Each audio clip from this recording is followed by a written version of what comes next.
mwatambulwa kumusanza kwesu kwalonko tuzumana na mulwendo lwesu akabuku katulengwa twabasigale kabuku kakalembwa aba AW jitauka mwiki yamana twakati kulanganya chibalo 8 koti mubuza ukasunu tulalanganya chibalo 9 twayani nakunze mukangu chimwe chindi liyansiku jakachitika kuti kwakahwa muntu ahwepo buya bantu banji bakaonka kutirwe liyonse mbuli chilengwa jesu tobatonga bakajaya ng'ombe hakuti bantu baliye limanedirwe bantu bakaphiruka mu minzi yabo akutorerera imwe nyama yakuti bana abalo bakalume mbuli chilengwa jesu bakasika mu minzi yabo umwe mukainthu wakajika nyama iya njakaleta kudirwe yakali kupira nyama balo balikeda mwana lumi wakwe balayoma gabeka indi mukainthu wakaya kumulonga kuya kutheka menda mwana lumi wakachala ulasosera gabeka indindi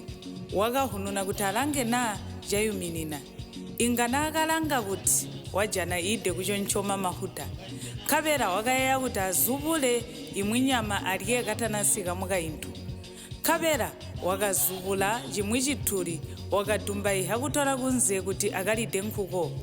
nalyabobo kumwi ulangalanga kunzira kweteha mukainthu kutekwa atamujanikihi kachirya takanaka pakaindi awalo mukainthu wakasika wajana mwana lumita liponyipe ponya wakaya kuchikho kuya kulanga chihu inga akalange muchipiya wajana nyama yonse yapiswa kapotu kuchonchoma biyo mahuta kabera awalo wakanyomenenwa wayeya kuti alye imwe nyama mulumi katanasika wakatalika kulizipaukira ulanga konse na mulumi ulaliponya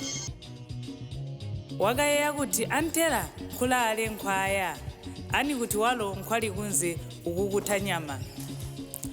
kabera uya mukainthu wakazubula imwe nyama wakadumba iha kutola kunze kuti akalide nkhuko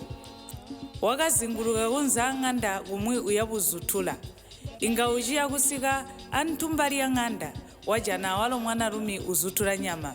bahikubona nebiyo pona mwana lumi wakalisekera kuti kwish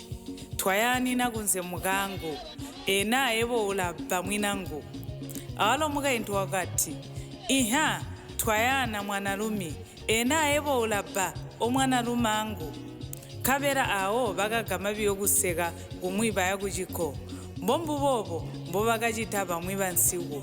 awo mwinkhuba nyama mwehina mukatawo wonse oku kulipilika kuti sekwe kukhuta thwalya anthu omwe nozuboya mukamambo atugole mponawa atukakuswangane ali mwihiki ibola mu chibalo 10 mbubo